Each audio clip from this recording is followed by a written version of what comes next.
Cet après-midi, nous allons aborder un sujet d'actualité, la pluie de l'arrière-saison, la loi du dimanche. Je pense que prier serait tout à fait approprié pour demander la présence de l'Esprit Saint. Amen. Seigneur, nous te remercions parce que nous savons que tu nous assistes durant cette réunion. Alors, bénis ceux qui participent et bénis tous ceux qui entendent et que ton nom soit glorifié et entendu sur cette terre. En Jésus, nous t'avons prié. Amen. Amen. Amen. L'orage approche. Amen. Entendez-vous ce qui se passe actuellement dans le monde? Nous savons, pour avoir étudié dans les vidéos précédentes, que quelque chose doit venir d'Amérique. Savez-vous que ce mois-ci, très récemment, Donald Trump a affirmé qu'on a trouvé un médicament qui permettrait de ressusciter les morts. Ah ouais. Il assure que c'est vrai. Elon Musk pense que d'ici la fin de l'année, il va rendre la vue aux aveugles. Est-ce un accomplissement prophétique?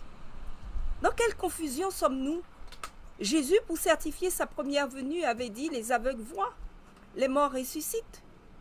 Pour la seconde venue, nous croyons aussi que les morts ressusciteront. Ce mois de mai, décidément en Amérique, est majeur. Les signes promis sont-ils là? En mai, effectivement, le 16 mai, Donald Trump a proclamé un jour de sabbat national, du vendredi soir au samedi soir. Et le lendemain, grâce au nationalisme chrétien, le dimanche était la journée de prière pour reconsacrer les États-Unis à Dieu. Cette coalition État-religion doit aboutir inévitablement à ce que nous voyons dans Apocalypse 13 et Apocalypse 14, une première bête, identifiée par tous ceux qui se sont sérieusement intéressés à la prophétie comme étant les États-Unis, va remettre l'autorité à une deuxième bête, et là il y a plus de contestation, que nous avons identifié comme étant la papauté. Et ça doit aboutir à ce qu'on ne puisse ni acheter ni vendre sans avoir la marque, le nom de la bête ou le nombre de son nom. Et à côté de cela, il doit y avoir un groupe de personnes qui gardent les commandements de Dieu et la foi de Jésus. Comment cela va se passer?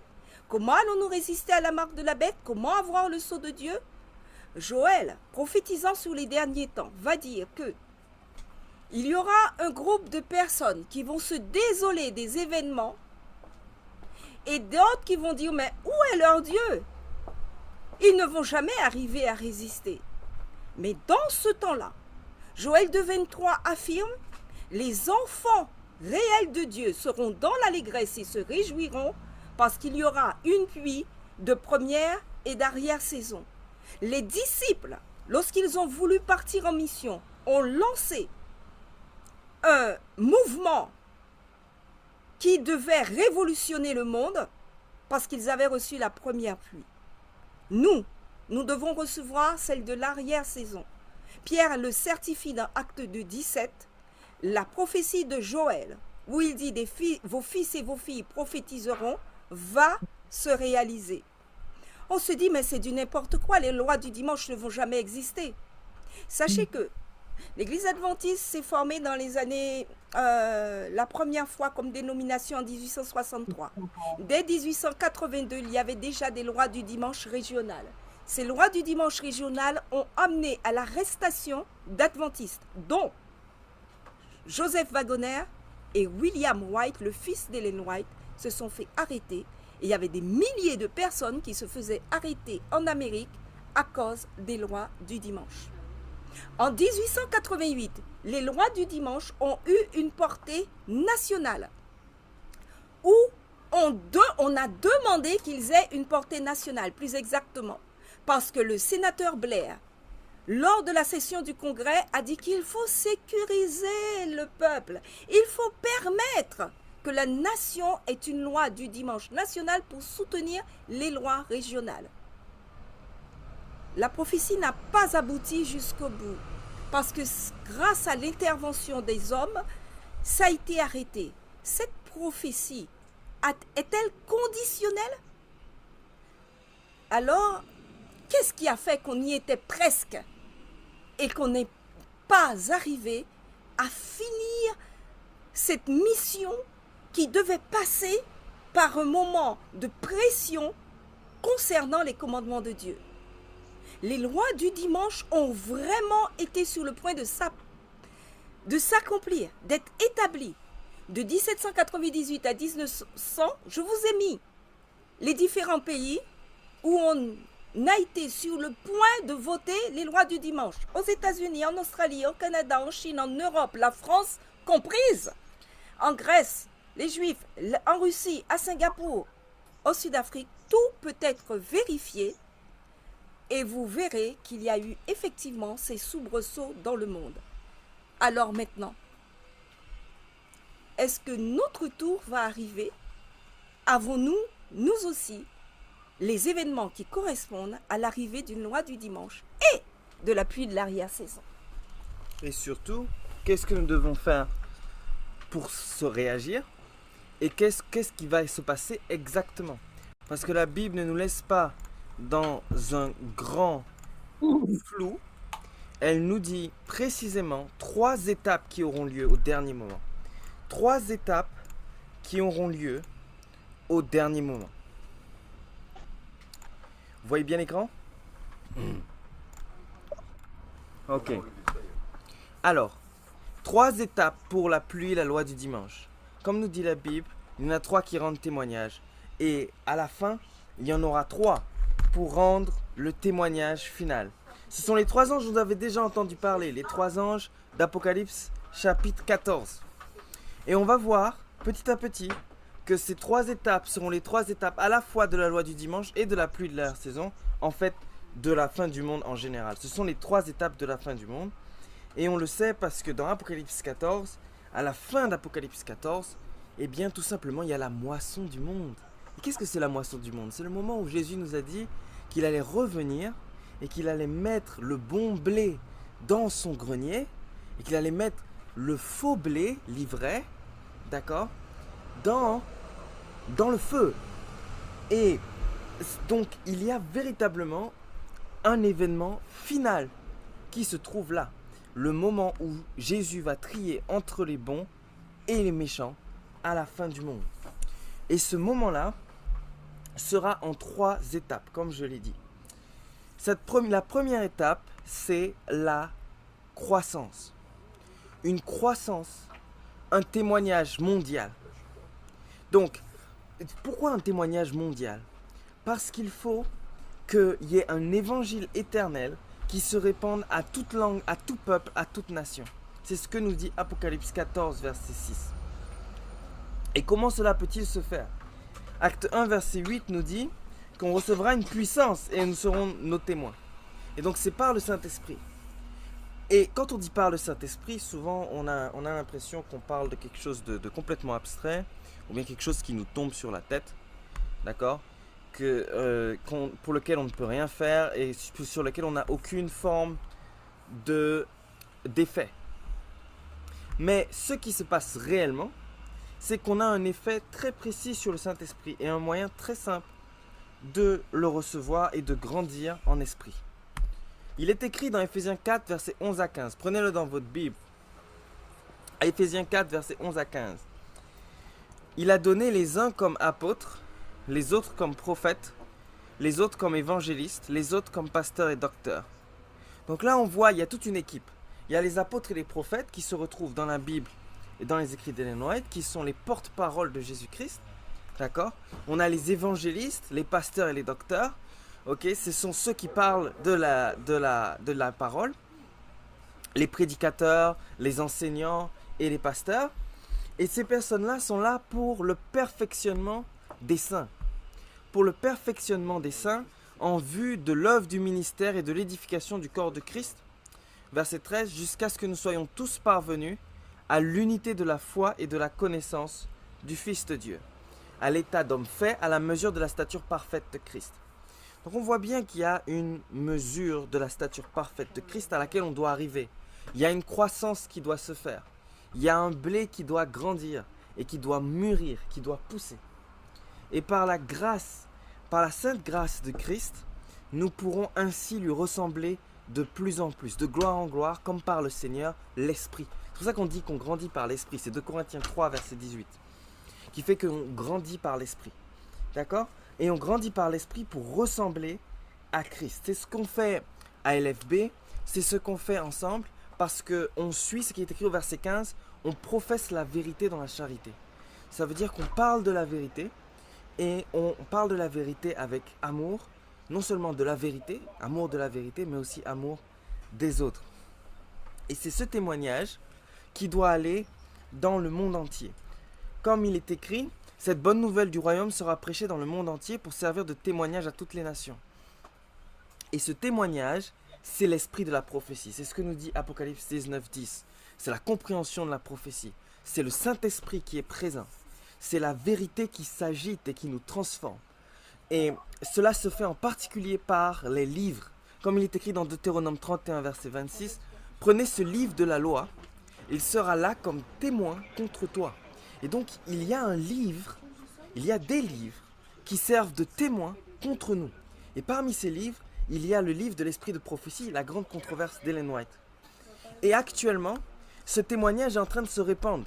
Conformément à la première étape qui avait été donnée, que l'évangile éternel serait donné, qu'on dirait à tous de craindre Dieu et de lui donner gloire, Apocalypse 14, verset 6. Eh bien, cette chose est en train de s'accomplir. Le groupe Streams of Light a décidé de, dans chaque foyer européen et nord-américain, qu'il y aurait une grande controverse dans chaque foyer. De la même façon, la conférence générale des adventistes a publié 27 millions de grandes controverses entre 2023 et 2025, alors qu'ils en avaient publié seulement 7 millions en 100 ans auparavant. C'est extrêmement important parce que pour que le jugement de la fin arrive, il faut que chaque personne ait reçu des témoins clairs, des véritables témoins. Pas des témoins à moitié, pas des témoins, je ne sais pas si vous vous rappelez l'étude sur Laodicée, pas des témoins à moitié, qui sont à moitié chaud, moitié froid, ça ne sert pas à grand chose. Ce sont les témoins, véritables témoins, qui sont dans les textes, qui doivent aller dans le monde entier. Deutéronome 17,6, celui qui mérite la mort sera exécuté sur la déposition de 2 ou 3 témoins. Est-ce que nous sommes réellement ces témoins-là? Nous devons apprendre à être ces témoins-là. Et nous devons aussi donner des témoins aux gens, les témoins de Jésus-Christ. Le témoignage de Jésus, c'est l'esprit de la prophétie. D'autres efforts qui ont été faits. Le 25 avril 2026, le mois dernier, 200 000 controverses en un jour. Division interaméricaine, le 21 mars 2026, 4 millions de grandes controverses en une journée. Depuis juin 2025 en Europe, environ 42 000 livres ont été distribués par Streams of Light. En France, il y en a des milliers, en particulier depuis 2024. Je ne sais pas si vous remarquez, mais les années s'alignent en fait. Parce qu'il y a un réveil de la distribution de livres dans l'Église. Il faut que nous en fassions tous partie. Depuis 2024, les JO 2024, il y a eu une grande distribution qui a commencé jusqu'à aujourd'hui. Et depuis novembre 2025, il y a un ministère qui fait des pubs sur Internet pour donner des livres gratuitement aux gens. Et ils en ont déjà distribué 1200 simplement depuis novembre. De personnes qui demandaient les livres, la grande controverse, Jésus-Christ, les livres d'Ellen White, les livres de l'esprit de prophétie, le témoignage de Jésus. Et donc Jésus nous ouvre des portes. Il y a eu des miracles qui se sont faits l'année dernière. Gideon Rescue Co. a miraculeusement traversé la sécurité, d'accord, du gouvernement américain, alors que Trump était en visite à cause d'une catastrophe naturelle au Texas. Eh bien, Gideon Rescue Co., qui est un ministère adventiste, a pu donner une grande controverse au gouverneur du Texas en main propre avec une conversation et aussi au président Donald Trump à travers une de ses employés. Et tout récemment là, ce mois-ci, tous les participants au réveil que Trump a organisé, le réveil Rededicate 250 dont on va parler tout à l'heure, ils ont reçu une grande controverse. Et à l'intérieur même du gouvernement américain, alors à votre gauche, vous avez un missionnaire adventiste qui se focalise sur l'intervention des démons en tant qu'aliens ou que morts-vivants. Et il a réussi à intervenir auprès des députés américains et leur donner des tracts au sujet de la fin du monde. Il leur a donné des tracts au sujet de la vérité, au sujet du fait que la vie éternelle était que pour ceux qui croient en Christ. Et que ceux qui ne croient pas en Christ restent dans la mort éternelle et ne restent pas conscients toute leur vie à souffrir. Et ce qui se passe aujourd'hui, c'est que nous devons absolument recevoir le Saint-Esprit. Certains d'entre nous commencent à recevoir le Saint-Esprit, mais ce n'est pas terminé. Il faut recevoir une puissance plus grande encore que celle qu'on a reçue à l'époque de la Pentecôte. Parce que cette fois-ci, comme Paul a dit, même à l'époque de Paul, le corps n'était pas encore arrivé à la stature parfaite de Christ. Et nous non plus, nous n'y sommes pas encore arrivés. Il faut qu'on y travaille par le témoignage de Dieu. Et en professant la vérité, en parlant de la vérité autour de nous, parlez de la vérité autour de vous. Au travail, avec les collègues, avec les amis, aux enfants, parlons de la vérité. C'est comme ça qu'on va recevoir le Saint-Esprit. Bien sûr, ce n'est pas seulement comme ça. Il faut aussi demander la pluie. Demander la pluie. Et pour demander la pluie, il faut la demander au temps de la pluie. C'est ce qui est écrit en hébreu dans Zacharie 10 au verset 1. Demandez à l'Éternel la pluie au temps du printemps, au temps de la pluie. Et ce temps, c'est après avoir l'obéissance à Dieu. Donc c'est en recherchant vraiment à obéir à Dieu en toutes choses qu'on va pouvoir recevoir l'Esprit. Et cet Esprit, c'est représenté par l'eau dans Ésaïe 44, verset 3. Je répandrai des eaux sur le sol altéré, des ruisseaux sur la terre desséchée. Je répandrai mon esprit sur ta race et ma bénédiction sur tes rejetons. C'est ça l'amour que Jésus a pour nous. Il veut nous transformer pour nous donner cette pluie. Et cette pluie va nous permettre de comprendre la parole et d'être nous-mêmes des témoins. Que ce ne soit pas seulement les livres, mais que nous aussi nous sommes véritablement témoins. Comme dit Acte 5, 32, nous sommes témoins de ces choses, de même que le Saint-Esprit. Ce n'est pas seulement par le Saint-Esprit, c'est aussi avec le Saint-Esprit. Avec le Saint-Esprit, on donne le dernier témoignage. Et ce témoignage consiste, à quoi il ressemble? Il ressemble à Acte 5, 42. Chaque jour, dans le temple et dans les maisons, il ne cessait d'enseigner et d'annoncer la bonne nouvelle de Jésus-Christ. Comment une journée d'un chrétien peut-elle finir sans avoir parlé de Jésus? Comment une journée d'un chrétien peut-elle finir sans avoir parlé du Christ? C'est pas possible. C'est pas possible. C'est pas normal. Si ça se fait, c'est qu'il y a un manque terrible. On est loin des apôtres. Tout le monde parle de mettre tout en commun. D'accord? Comme quoi les apôtres mettaient tout en commun. Ça, les gens aiment bien en parler. Mais quand on parle du fait qu'ils enseignaient tous les jours, là par contre, qui veut bien enseigner? Il faut chercher la vérité. Il ne faut pas enseigner n'importe quoi, hein, mais il faut chercher la vérité pour pouvoir la partager avec les autres. Il faut chercher la vérité pour pouvoir la partager avec les autres. Que mes instructions se répandent comme la pluie. Vous voyez la pluie? C'est la même pluie. Que mes instructions se répandent comme la pluie, que ma parole tombe comme la rosée, comme des ondées sur la verdure. C'est la même pluie. C'est cette même eau qui sort du côté de la croix du Christ et qui est la sagesse et la puissance que nous recevons quand nous demandons le Saint-Esprit et que nous enseignons la vérité. Et un jour, par la grâce de Dieu, mais ce sera dans les étapes suivantes, on va arriver à la stature parfaite de Christ. Pour l'instant, on parle de la première étape. La première étape, c'est la croissance. La plante doit grandir. Et White nous dit que les gens cherchent un signe. Ils veulent un signe pour savoir à quoi ressemble le Saint-Esprit, pour savoir qu'ils sont dans la vérité. Mais le Seigneur a dit qu'il n'y aurait pas de signe. Le signe qui doit se manifester, c'est l'action du Saint-Esprit sur l'esprit de l'enseignant, afin de rendre la parole aussi impressionnante que possible. Le mot impressive ici en anglais, impressionnant, c'est un mot qui veut dire qu'elle entre comme l'eau qui entre dans la terre. Qu'elle nous transforme comme la puissance du Christ. Et c'est cette puissance qui nous est promise à nous tous si nous partageons la parole de Dieu fidèlement. Non seulement en consolant ceux qui sont abattus, mais en avertissant ceux qui vivent dans le désordre, comme nous a dit la Bible. Mais au même moment, lors de cette première étape de croissance, il y a quelque chose de très différent qui doit se passer. Et cela, c'est la croissance de l'ivraie. Vous avez vu, j'ai mis une image d'un petit épi de blé dont l'ombre est un serpent. Parce qu'au même moment, il y a de faux chrétiens et de faux réveils qui vont augmenter de plus en plus en force. Et la façon dont on va faire pour les reconnaître, c'est voir qu'ils n'ont pas véritablement la loi de Dieu. Parce qu'il est écrit, c'est à leurs fruits que vous les reconnaîtrez. Et c'est pour cela qu'on voit ce dont maman a parlé tout à l'heure. Le faux blé qui grandit aux États-Unis. L'année dernière, Joel Webon, pasteur évangélique, enseigne que les adventistes ne devraient pas avoir le droit de vote. Tout simplement. Que les adventistes ne devraient pas avoir le droit de vote parce qu'ils ne sont pas vraiment chrétiens. Et donc ce faux blé, ce faux christianisme est en train de prendre une force qu'elle n'a jamais eue avant. Le 14 mai 2026, la Maison Blanche dit que le sabbat est une tradition juive.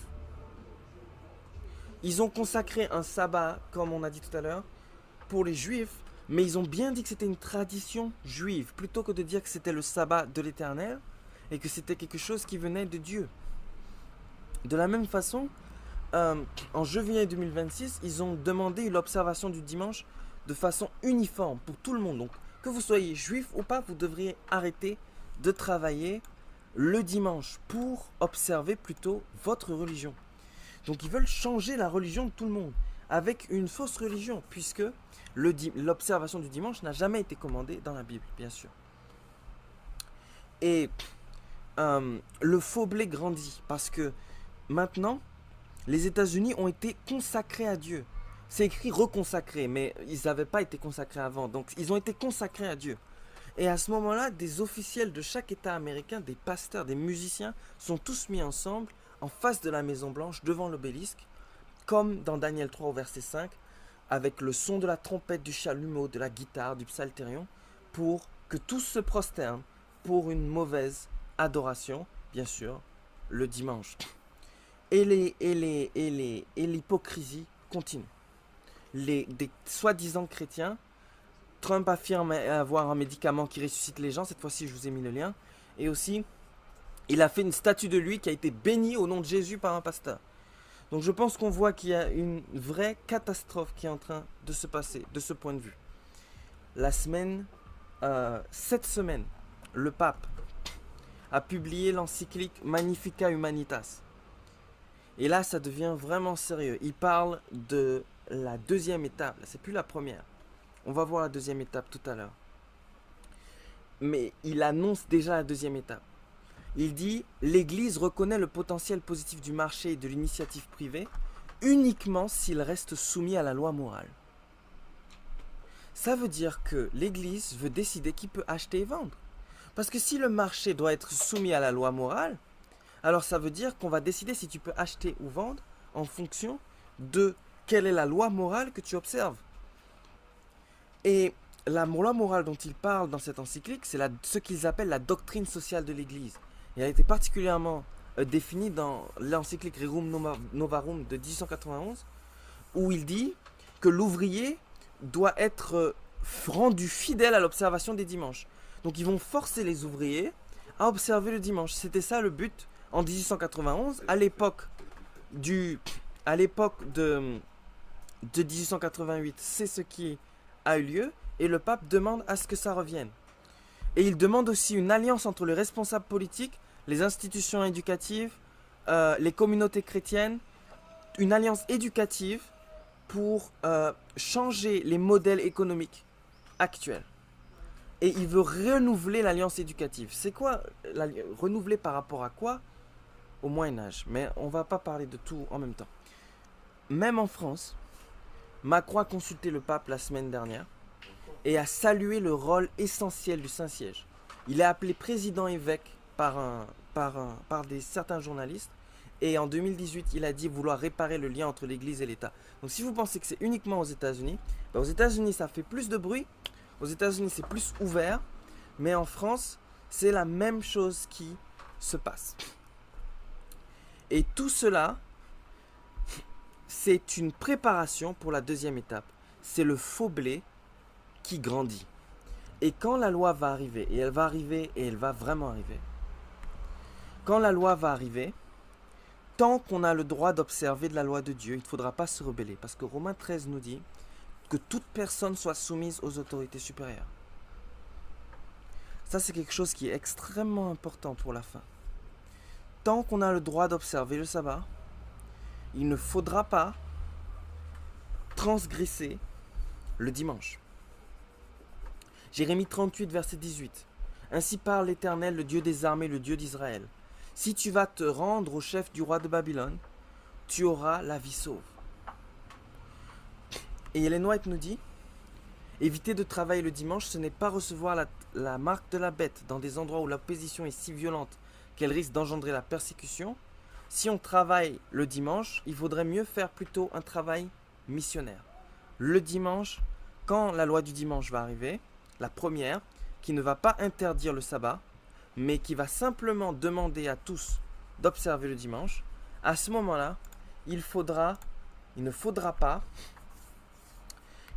pas se rebeller. Au contraire, il faudra faire de l'activité missionnaire, parler de la Bible. Ce qu'on n'a pas fait pendant toutes ces années, il faudra le faire à ce moment-là. Il faudra aller frapper aux portes, demander aux gens, leur proposer des études bibliques, leur montrer, regardez, moi j'observe le véritable sabbat, pas le sabbat demandé par le gouvernement. Pas seulement le sabbat demandé par le gouvernement. Et la deuxième étape, c'est complètement une autre histoire. Elle est tombée. Quand on dit Babylone est tombée, ça veut dire qu'il y a eu une guerre. Et donc la deuxième étape, c'est une guerre. C'est un véritable combat. Une véritable bataille.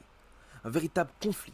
Cette fois-ci, ce n'est plus seulement des paroles comme quoi les adventistes, ils sont pas beaux, ils sont pas chrétiens. Là, c'est pire que ça. Cette fois-ci, les adventistes seront véritablement attaqués. On va voir ce que la Bible nous dit à ce sujet. À ce moment-là, au même moment, le fruit sera mûr. Quel fruit? Le fruit de l'esprit. Soyez donc patients, frères, jusqu'à l'avènement du Seigneur. Voici le laboureur attend le précieux fruit de la terre, prenant patience à son égard, jusqu'à ce qu'il ait reçu les pluies de la première et de l'arrière-saison. Les pluies de la première et de l'arrière-saison. Dieu a prévu, Jésus-Christ a prévu pour nous que notre fruit soit finalement complet, qu'on ait le fruit de l'esprit véritablement, qu'on ait l'amour, qu'on soit véritablement unis, qu'on parle de la parole comme on a vu tout à l'heure. Et c'est lors de cette deuxième étape qu'on va vraiment arriver à cette unité. Et on va voir pourquoi tout à l'heure. Regardons. Galates 4, verset 26 nous dit « La Jérusalem d'en haut est libre, c'est notre mère. » De quoi il pourrait bien parler? Il parle du fait que les enfants de Jérusalem, ce sont ceux qui recherchent Dieu. Comme il est écrit, le dragon fut irrité contre la femme et il s'en alla faire la guerre au reste de sa postérité, à ceux qui gardent les commandements de Dieu et qui ont le témoignage de Jésus. Ceux qui gardent les commandements de Dieu et qui ont l'esprit de la prophétie, ce sont les fameux enfants de Jérusalem. Ce sont les fameux enfants d'Israël. C'est le reste de la postérité. Et c'est ce reste-là qui va recevoir la punition. Dans Zacharie 13 au verset 8. Dans tout le pays, dit l'Éternel, les 2 tiers seront exterminés, périront, et l'autre tiers restera. À ce moment-là, la puissance du Seigneur va faire que il y aura un tri. Il y aura un tri dans l'Église à ce moment-là. Pourquoi? Tout simplement parce que Jérusalem sera attaquée. Comme il est écrit dans Matthieu au chapitre 24, Jérusalem sera attaquée. Et à ce moment-là, la seule chose qu'on pourra faire, c'est commencer à fuir. Comme il est écrit dans Ésaïe 30, versets 17 et 20. 1000 fuiront à la menace d'un seul, et à la menace de 5 vous fuirez, jusqu'à ce que vous restiez comme un signal au sommet de la montagne, comme un étendard sur la colline. Le Seigneur vous donnera du pain dans l'angoisse et de l'eau dans la détresse. Ceux qui t'instruisent ne se cacheront plus, mais tes yeux verront ceux qui t'instruisent. On voit la même chose dans Matthieu au chapitre 24. On va prendre Matthieu au chapitre 24, au verset 15. Lorsque vous verrez, c'est Jésus lui-même qui parle, lorsque vous verrez l'abomination de la désolation dont a parlé le prophète Daniel, établie en lieu saint, que celui qui lit fasse attention, alors que ceux qui seront en Judée fuient dans les montagnes. À ce moment-là, il va falloir fuir. C'est la seule chose que Dieu nous demande de faire à ce moment-là.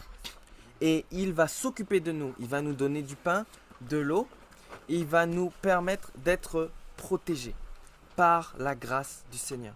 On voit la grâce immense du Seigneur. Non seulement à ce moment-là, il va nous perfectionner, mais en plus, à ce moment-là, il va nous faire faire réellement partie de son corps. Nous serons arrivés à la stature parfaite de Christ. Et c'est pour cela que nous pourrons habiter dans les lieux élevés et dans les rochers, parce qu'Ésaïe 33 nous donne une liste de conditions très précises pour arriver dans cette condition. Il faut absolument marcher dans la justice, parler selon la droiture, fermer l'oreille pour ne pas entendre des propos sanguinaires et se bander les yeux pour ne pas voir le mal. Ésaïe 33, verset 15. Je vous conseille de regarder ce texte vous-même. D'accord ? Et donc, les personnes qui vont fuir, ce seront des personnes qui seront vraiment dans la justice à fond. Et c'est par ce tri qu'ils seront séparés du reste et qu'ils seront finalement ceux que Dieu a demandé. Et encore quelque chose de très beau que Jésus nous a promis. De très très beau. Voyez, ceux qui t'instruisent ne se cacheront plus, mais tes yeux verront ceux qui t'instruisent. C'est qui ceux qui nous instruisent ? Vous savez, ange veut dire messager. Les seuls qui nous instruisent et qu'on ne voit pas du tout, ce sont les anges. Et ils vont se révéler à nous à ce moment-là.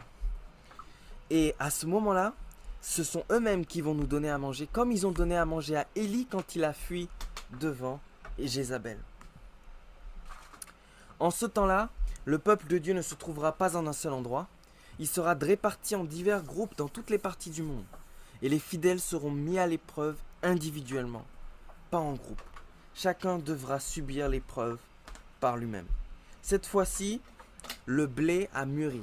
La pluie de l'arrière-saison est tombée. Le fruit qu'attendait le laboureur, qu'on a vu tout à l'heure dans Jacques 5. Le fameux fruit qu'attendait le laboureur, il est là. Nous sommes à l'image du Christ. Nous lui ressemblons. Nous avons été pardonnés de tous nos péchés. Et c'est maintenant que peut venir la fin. C'est ici la persévérance des saints.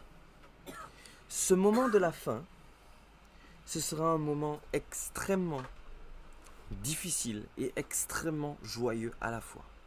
On va voir exactement ce qui va se passer à ce moment-là. Ceux qui auront la marque de la bête et qui auront choisi le camp du faux blé vont passer un très mauvais moment. Il est écrit dans Apocalypse 15, verset 8, « Le temple fut rempli de fumée à cause de la gloire de Dieu et de sa puissance. Et personne ne pouvait entrer dans le temple jusqu'à ce que les 7 fléaux et les 7 anges fussent accomplis. » Quel est ce temple ? Nous savons qu'il y a un temple dans le ciel. Nous savons qu'il y a aussi un temple sur la terre. Parce qu'il est écrit, vous êtes le temple de Dieu. Et l'Esprit de Dieu habite en vous. À ce moment-là, il ne va pas simplement habiter. On sera rempli complètement. À un niveau de puissance et de gloire qu'on n'a jamais vu. Plus grand même que les apôtres. Et à ce moment-là, comme le temple sera rempli de fumée, que la gloire de Dieu sera remplie sa puissance, plus personne ne va entrer ou sortir. Plus personne ne va changer de camp. Plus personne ne va croire quelque chose de faux, et plus personne qui croit quelque chose de faux ne va croire quelque chose de vrai. La pluie aura fini son travail. Et ceux qui vont croire encore, ils ne vont toujours pas se repentir. Parce qu'il est écrit dans Apocalypse 16, verset 9, que pendant les 7 fléaux, les hommes ne se repentiront pas. Par contre, la terre sera remplie de la connaissance de la gloire de l'Éternel, comme le fond de la mer par les eaux qui les couvrent. Tout le monde connaîtra la vérité. Tout le monde. Ce sera comme le déluge.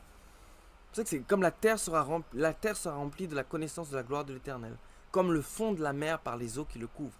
C'est-à-dire que, de la même façon qu'il y a eu la pluie, après, il y a le déluge. L'eau remplit la terre. Vous savez, au moment du déluge, la porte de l'arche de Noé était fermée. De la même façon, la porte de la grâce sera fermée. Plus personne ne va entrer et sortir.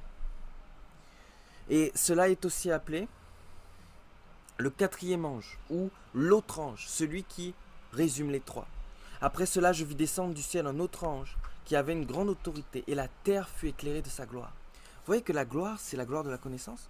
Dans Habakkuk 2, verset 14. Est-ce que nous voulons véritablement cette gloire de la connaissance de Dieu? Il faut absolument la rechercher. Si on ne la recherche pas maintenant, à ce moment-là, ce sera trop tard. Parce que seuls ceux qui l'ont reçu déjà l'auront.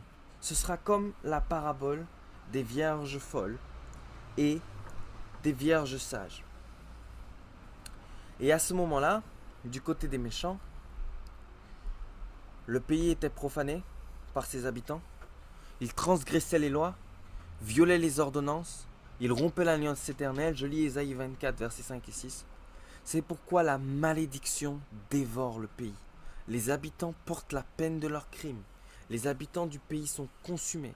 Il n'en reste qu'un petit nombre. Le mot pays ici en hébreu, ça veut aussi dire terre.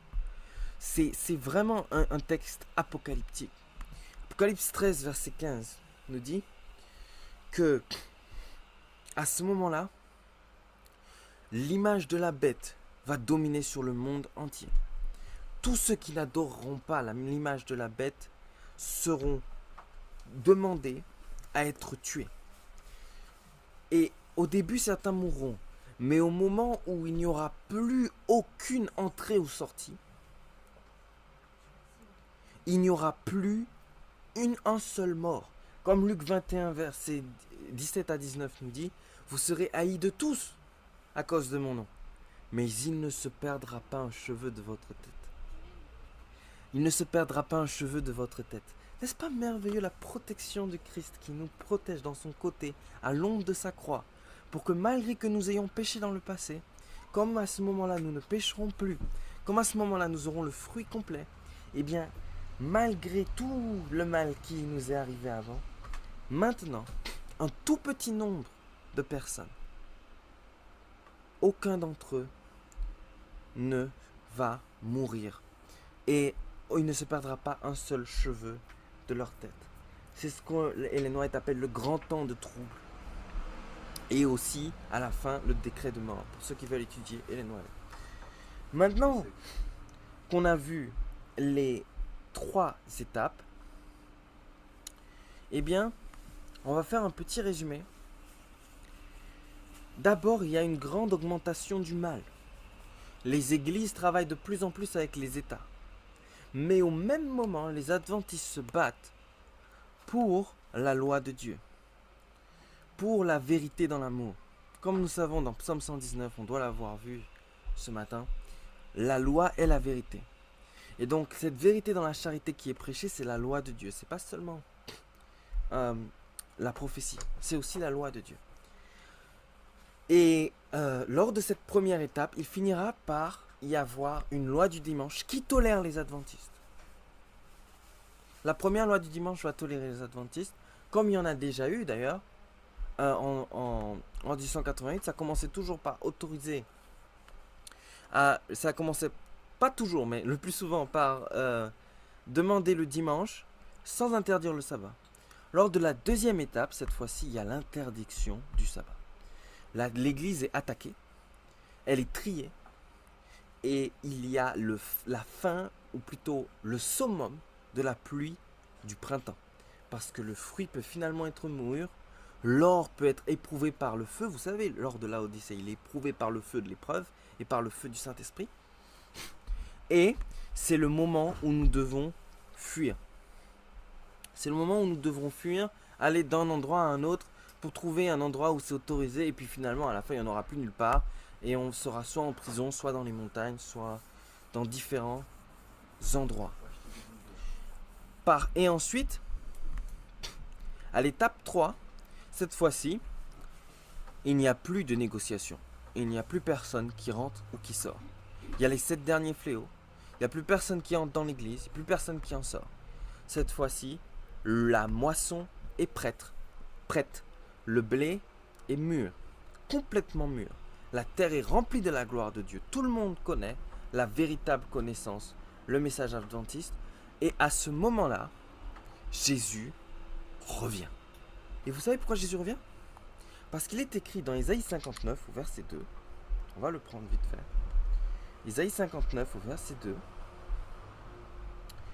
n'ai pas tout mis dans le PowerPoint, comme ça nous permet aussi de regarder la Bible. Ésaïe 59 et verset 2 nous dit: ce sont vos crimes qui mettent une séparation entre vous et votre Dieu. Ce sont vos péchés qui vous cachent sa face. Et donc à ce moment-là, comme on aura le fruit complet, comme on sera arrivé à la stature parfaite de Christ, il n'aura plus besoin de se cacher. Il n'aura plus besoin de se cacher. Il sera plus seulement dans nos paroles, il sera plus seulement dans notre transformation, il sera là. Vous voulez qu'il soit là? Moi, je veux qu'il soit là. Moi, j'attends avec impatience, par la puissance du Seigneur, que Jésus puisse venir pour nous. Et ce que nous devons faire maintenant, c'est donc nous purifier du péché. Acte 3, versets 19 à 21. Repentez-vous et convertissez-vous pour que vos péchés soient effacés. C'est quand la dernière fois qu'on a vraiment pris le temps de nommer chaque péché? Pas simplement de dire « Seigneur, pardonne-moi pour mes péchés », ce qui est très bien, mais pour être encore plus purifié, il va falloir dire chaque péché. D'accord? Pour ça qu'on dit confesser ses péchés. On ne peut pas confesser ses péchés en résumant comme ça, sinon ça compte pas. C'est pas vraiment une confession. Vous imaginez? Si vous allez au tribunal, on vous dit est-ce que vous plaidez coupable ou bien si vous plaidez innocent, vous dites je plaide coupable et vous précisez pas coupable de quoi. Ça n'a aucun sens. Plaider coupable de quoi? Qu'est-ce que vous avez fait? Pour une véritable confession, il faut prendre le temps de se repentir. Et c'est la repentance qui amène le temps du rafraîchissement. La raison pour laquelle le Saint-Esprit n'est pas encore tombé avec puissance, comme à la Pentecôte, c'est parce qu'il nous reste des péchés à confesser. Il reste des choses qu'on n'a pas vues, qu'on n'a pas compris. Et il faut demander à Dieu de nous les révéler pour que les temps de rafraîchissement viennent de la part du Seigneur. Et qu'est-ce qu'il a dit Pierre il y a 2000 ans? Et qu'il vous envoie celui qui vous a destiné, Jésus-Christ. Et donc, pour que Jésus revienne, il faut se repentir et se convertir. Et au temps du rétablissement de toutes choses, la troisième étape, alors nous aurons la puissance de Dieu et nous régnerons pour toujours avec lui. Comme il est écrit par la bouche de ses saints prophètes. Pierre nous a dit, nous sommes fils des prophètes. C'est pour ça qu'on doit absolument écouter les prophètes et passer du temps à parler des prophètes. Vous avez vu tout à l'heure, on a parlé dans Éphésiens chapitre 4, versets 11 à 15. On a vu que ce sont les apôtres et les prophètes qui nous permettent d'être édifiés et de grandir.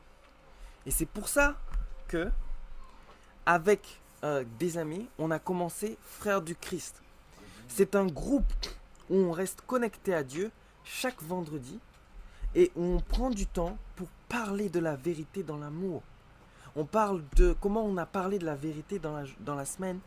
On parle de ce qu'on a vu dans la parole de Dieu et on recherche véritablement l'obéissance et le Saint-Esprit.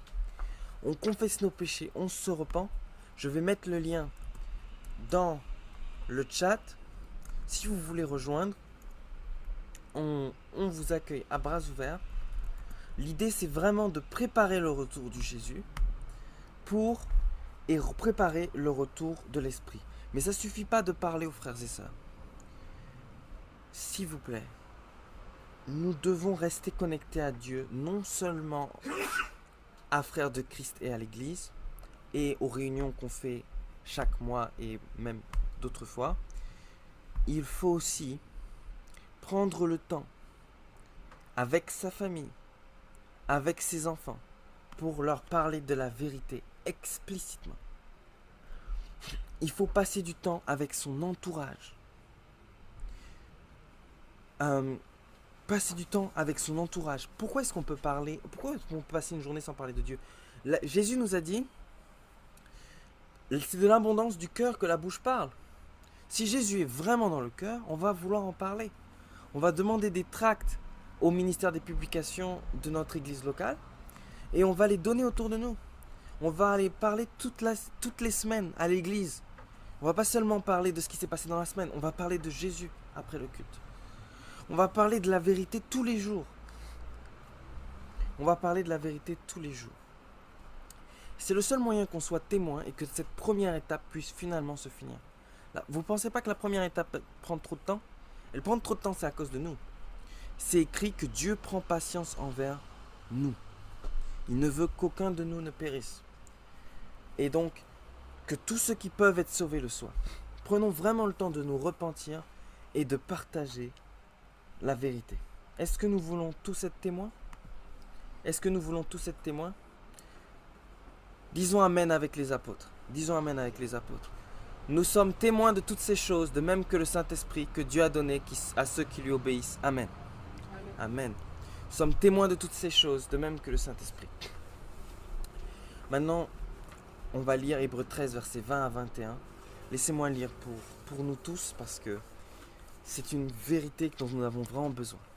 Que le Dieu de paix, qui a ramené d'entre les morts le grand pasteur des brebis par le sang d'une alliance éternelle, notre Seigneur Jésus, vous rende capable de toute bonne œuvre pour l'accomplissement de sa volonté, et fasse en vous ce qui lui est agréable, par Jésus-Christ, auquel soit la gloire au siècle des siècles. Amen. On va prier. Amen. Amen. Seigneur Dieu Tout-Puissant, pardonne-nous nos péchés qui nous restent. Permets que nous puissions les voir. Examine notre cœur. Révèle-nous nos fautes et révèle-nous nos manquements. Seigneur, j'aurais aimé confesser pour tous le temps que nous n'avons pas passé dans la Bible et que nous aurions dû passer. Le temps que nous n'avons pas passé avec les écrits d'Ellen White. Seigneur, pardonne-nous pour cela. Donne-nous de passer plus de temps avec la vérité dans l'amour. Et donne-nous d'adorer et de te révérer de plus en plus, Seigneur. Pardonne-nous notre insuffisance et pardonne-nous nos péchés. En ton nom et pour ta sainte gloire. Amen. Amen. Amen.